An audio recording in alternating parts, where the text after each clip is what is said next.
హైదరాబాద్లో సంచలనం సృష్టించిన సాహితీ ఇన్ఫ్రా ఫ్రీ లాంచ్ స్కామ్ తెలంగాణలో అతిపెద్ద ల్యాండ్ స్కామ్ అన్నారు బాధితుల తరపు న్యాయవాది కృష్ణకాంత్.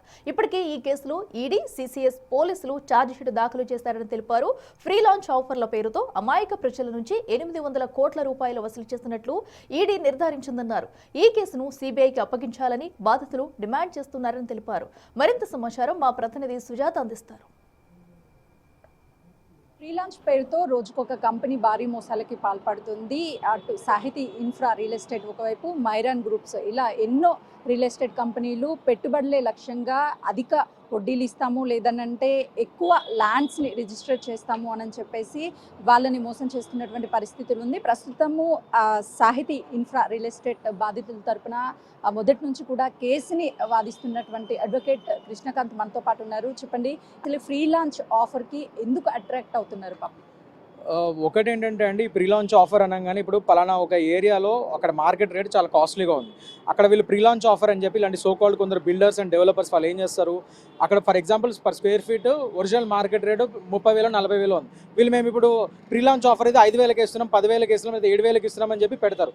ఆ అడ్వర్టైజ్మెంట్స్కి వీళ్ళు పాపం అట్రాక్ట్ అయిపోయి జనరల్ పబ్లిక్ వాళ్ళకంత నాలెడ్జ్ ఉండదు లీగల్గా, వాళ్ళు ఏమనుకుంటారు అమ్మో చక్కుకు వస్తుంది ప్రీ లాంచ్ ఆఫర్ కదా, ఇవి జనరల్ నడుస్తూనే ఉన్నాయి కదా అని చెప్పి అదే ఎప్పటి నుంచో ఉన్నాయి కదా ఇలాంటివి మన నానుడితో వాళ్ళు వెళ్ళిపోయి కొనేస్తున్నారు.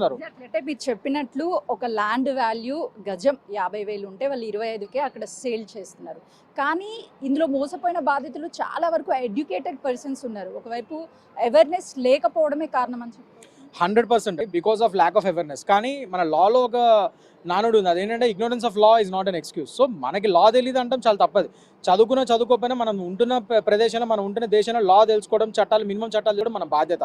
సో ఇవాళ రోజు జనాలు సరే మీరు అన్నట్టు లా తెలిసి ఉండాలి, కానీ వాట్ ఎవర్ ఇట్ ఈస్ వాళ్ళు మోసపోయినప్పుడు ఇక్కడ మనం దానికోసమే తెలంగాణ రేరా కానీ, ఆంధ్ర రేరా కానీ, రియల్ ఎస్టేట్ రెగ్యులేటరీ అథారిటీస్ని పెట్టింది. అందుకే జనాలకి పబ్లిక్ అవేర్నెస్ ప్రోగ్రామ్స్ తీసుకురావడానికి సుమోటోగా వాళ్ళు కూడా బాధ్యతలు తీసుకొని ఇలాంటి ప్రీ లాంచ్ ఆఫర్స్ ఎవరైనా వితౌట్ పర్మిషన్స్ పెడితే అలాంటి వాళ్ళ మీద వీళ్ళు సుమోటోగా యాక్షన్ తీసుకునే పవర్స్ అని వాళ్ళ రోజు రేరాకున్నాయి. సో రేరా కూడా కొద్దిగా బాధ్యత తీసుకొని 2 తెలుగు స్టేట్స్ రేరాలు ఇలాంటివి జరగకుండా ప్రీ లాంచ్ ఆఫర్ల పేరు మీద వితౌట్ పర్మిషన్స్, రేరా రిజిస్ట్రేషన్స్ లేకుండా ఇలాంటి యాడ్స్ చేసిన వాళ్ళ మీద కఠిన చర్యలు తీసుకొని, ప్లస్ ఇలాంటి ప్రజలకు కూడా ఎప్పటికప్పుడు అవేర్నెస్ ప్రోగ్రామ్స్ వాళ్ళు చేస్తే జనాల్లో అవేర్నెస్ పెరుగుతుంది. ఇలాంటి ప్రీ లాంచ్ ఆఫర్స్ బారిన పడి వాళ్ళు మోసపోకుండా మనం చర్యలు తీసుకోవచ్చు. సాహితీ ఇన్ఫ్రా మీద మొత్తం ఎన్ని కేసులు నమోదయ్యాయి, ఎన్ని ఛార్జ్ షీట్ ఫైల్ చేశారు?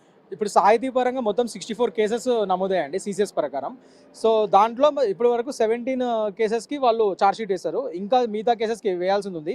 ఇది ఒక 5 ఏళ్ళ ఒక సుదీర్ఘ పోరాటం అండి. 5 years బ్యాక్ నుంచి మేము ఫైట్ చేస్తున్నాము. సో వీళ్ళు ఏంటంటే ఇవాళ రోజు సిసిఎస్ పరంగా, క్రిమినల్ పరంగా అతని మీద ఇవాళ రోజు ఛార్జ్షీట్ ఫైల్ అయింది, అది ముందుకెళ్ళింది. అలానే మేము రేరా కూడా తీసుకెళ్ళాము, రేరా పరంగా కూడా అది నడుస్తుంది. అట్ ద సేమ్ టైం ఎన్సీఎల్టీకి కూడా బాధితులు కొందరు వెళ్ళారు, ఎన్సీఎల్టీలో కూడా నడుస్తుంది కేసు. సో ఇలా రకరకాల ఫార్మాట్స్లో వీళ్ళు బాధితులు ఫైట్ చేస్తున్నారు, ఇవాళ రోజు అన్ని ఫారమ్స్లో ఫైట్ చేస్తున్నారు. కానీ న్యాయం అనేది చాలా లేట్గా అవుతుంది అనేది వాళ్ళ ఆవేదన. సో ఇవాళ రోజు మేము అనేది ఏంటంటే ఇవాళ రోజు ఇప్పుడు CCS at the end of the day ఇంత లేట్గా అయినా కూడా సరే, ఇన్ని రోజులు సుదీర్ఘ పోరాటం తర్వాత వాళ్ళు ఛార్జ్షీట్ వేశారు కరెక్టే, కానీ ఇంకా కేవలం 17 కేసులకు మాత్రమే, అది కూడా వీళ్ళు ఎన్నోసార్లు అడగబట్టి, మాలాంటి వాళ్ళని అడగబట్టి, కానీ ఇంకా మిగతా కేసెస్కి ఛార్జ్షీట్ వేయాల్సింది ఉంది. ప్లస్ ఇందులో ఏంటంటే తెలంగాణ డిపాజిటర్స్ ప్రొటెక్షన్ యాక్ట్ కూడా ఇందులో వీళ్ళు కలిపారు. సో దాని పరంగా కూడా at end of the day బాధితులు కోరేదేంటి, ఈ నేరస్తులకు శిక్షలతో పాటు వాళ్ళ డబ్బులు కూడా వాళ్ళకి వాపస్ ఇవ్వని కదా. మీరు అన్నట్టు డబ్బులు కూడా తిరిగి చెల్లించాలి అని అంటే వాళ్ళు తీసుకున్నటువంటి డబ్బులు ఇన్వెస్ట్మెంట్ చేసినది కొంత మాత్రమే చూపిస్తారు, మిగతా ప్రాపర్టీస్ అనేది చాలా తక్కువగా చూపిస్తారు. మరి ఇంతమంది బాధితులకు ఏ విధంగా న్యాయం చేయగలుగుతారు? డెఫినెట్గా చేయొచ్చు అండి, ఎందుకంటే at end of the day వీళ్ళు ఇప్పుడు ఏ విధంగా వీళ్ళు చాలామంది మీరు చూసుకుంటే వైట్ మనీ వీళ్ళు 40 లక్షలు, 50 లక్షలు, 60 లక్షలు స్క్వేర్ ఫీట్ బట్టి ఇచ్చారు. నేనే చేసా కదా కేసు. సో వాళ్ళ దగ్గర రిసిప్ట్స్ ఉన్నాయి, వాళ్ళకి ఇచ్చిన అగ్రిమెంట్స్ ఉన్నాయి. సో కొందరికైతే ఇది అన్డివైడెడ్ షేర్ యూడిఎస్లు ఇచ్చారు, ఇలా రకరకాలుగా ఇచ్చారు వీళ్ళకి. సో డెఫినెట్గా వైట్ మనీ ప్రకారమే వీళ్ళందరూ కొనుక్కున్నారు ఈ బాధితులందరూ. సో రియల్గా వీళ్ళు అడిగేది కూడా అదే, వీళ్ళు ఎంతైతే రియల్గా డబ్బులు వీళ్ళు పాపం లోన్లు తీసుకొని పిఎఫ్లు, కొందరు ముసలి వాళ్ళు అయితే వాళ్ళ పిఎఫ్ డబ్బులు అవి లైఫ్ లాంగ్ సేవింగ్స్ తీసి ఇచ్చారు. అందరు రకరకాలుగా చాలా తీసి ఇచ్చారు. కొందరు క్యాన్సర్ పేషెంట్స్ ఉన్నారు, వాళ్ళు కూడా పాపం డబ్బులు పెట్టి సొంత ఇల్లు వస్తుంది కదా అని చెప్పి సొంత ఇంటి కళ కోసం ఇవన్నీ కష్టపడ్డారు వాళ్ళు. ఇవాళ రోజు వాళ్ళందరూ బతుకులు ఆగమ్య గోచరంగా అయిపోయింది. అందుకనే వాళ్ళు ఇవాళ రోజు ఏమడుగుతున్నారంటే మాకు కూడా మా డబ్బులు ఇప్పేయండి, ఈ నేరస్తులకు శిక్షలతో పాటు ఐపీసీ సెక్షన్స్ ప్రకారం, పిఎన్ ప్రకారం మాకు కూడా మా తెలంగాణ డిపాజిటర్స్ ప్రొటెక్షన్ యాక్ట్ కింద మా డబ్బులు మాకు వాపస్ ఇవ్వండి. దాని పరంగా కూడా వీళ్ళ ఆస్తులు ఇప్పుడు ఏవైతే మనం చూసుకుంటే అండి, ఇవాళ రోజు ఇప్పుడు సిసిఎస్ వాళ్ళు అండ్ ఈడీ కూడా సైడ్లో ప్యారల్గా సేమ్ మన prevention of money laundering act కింద వాళ్ళు కూడా దర్యాప్తు చేస్తున్నారు. వాళ్ళు కూడా అదనపు ఛార్జ్షీట్ కూడా వాళ్ళు ఫైల్ చేశారు. సో ఈడీ కూడా కొన్ని అసెట్స్ అటాచ్ చేసింది సాహితీ గ్రూప్ వాళ్ళది, అండ్ సీసీఎస్ వాళ్ళు కూడా అటాచ్ చేశారు. ఇక్కడ ఏమడుగుతున్నారంటే వీళ్ళు ఈ సాహితీ గ్రూప్ వాళ్ళ పార్ట్నర్స్ మెయిన్ బుడాటి లక్ష్మీనారాయణ వాళ్ళదే కాకుండా వాళ్ళ ఫ్యామిలీ మెంబర్స్ ఒక బినామీ పేర్ల మీద, ఫ్యామిలీ మెంబర్స్ పేరు మీద కూడా ఏమన్నా వీళ్ళు ఈ డబ్బుల ద్వారా, మనీ లాండరింగ్ ద్వారా వీళ్ళు అసెట్స్ ఏమన్నా కొంటే ఆ అసెట్స్ కూడా అటాచ్ చేయండి, రేపటి రోజు ఈ అసెట్స్ని డిజాల్వ్ చేసి ఆప్షన్ వేసి వాళ్ళ డబ్బులు వాళ్ళకి వాపస్ ఇవ్వండి అని చెప్పి కూడా వీళ్ళు కోరడం జరుగుతుంది. ఎందుకంటే ఇది చాలా పెద్ద స్కామ్, ఇది దగ్గర 3,000 కోట్ల పైన పైచులకు స్కామ్ ఇది.